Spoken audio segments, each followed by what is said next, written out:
بسم اللہ الرحمن الرحیم۔ السلام علیکم ورحمۃ اللہ وبرکاتہ۔ حضرت ابن مسعود رضی اللہ تعالیٰ عنہ بیان کرتے ہیں، رسول اللہ صلی اللہ علیہ وسلم نے فرمایا، اللہ سے اس کا فضل طلب کیا کرو، کیونکہ اللہ پسند کرتا ہے کہ اس سے سوال کیا جائے، اور کشائش و خوشحالی کا انتظار افضل عبادت ہے۔ حضرت ابو ہریرہ رضی اللہ تعالیٰ عنہ بیان کرتے ہیں، رسول اللہ صلی اللہ علیہ وسلم نے فرمایا، جو شخص اللہ سے سوال نہیں کرتا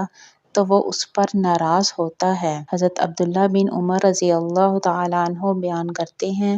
رسول اللہ صلی اللہ علیہ وسلم نے فرمایا، تم میں سے جس شخص کے لیے دعا کا دروازہ کھول دیا گیا تو اس کے لیے رحمت کے دروازے کھول دیے گئے، اور اللہ کو یہ بہت پسند ہے کہ اس سے عافیت کا سوال کیا جائے۔ حضرت ابو ہریرہ رضی اللہ تعالیٰ عنہ بیان کرتے ہیں، رسول اللہ صلی اللہ علیہ وسلم نے فرمایا،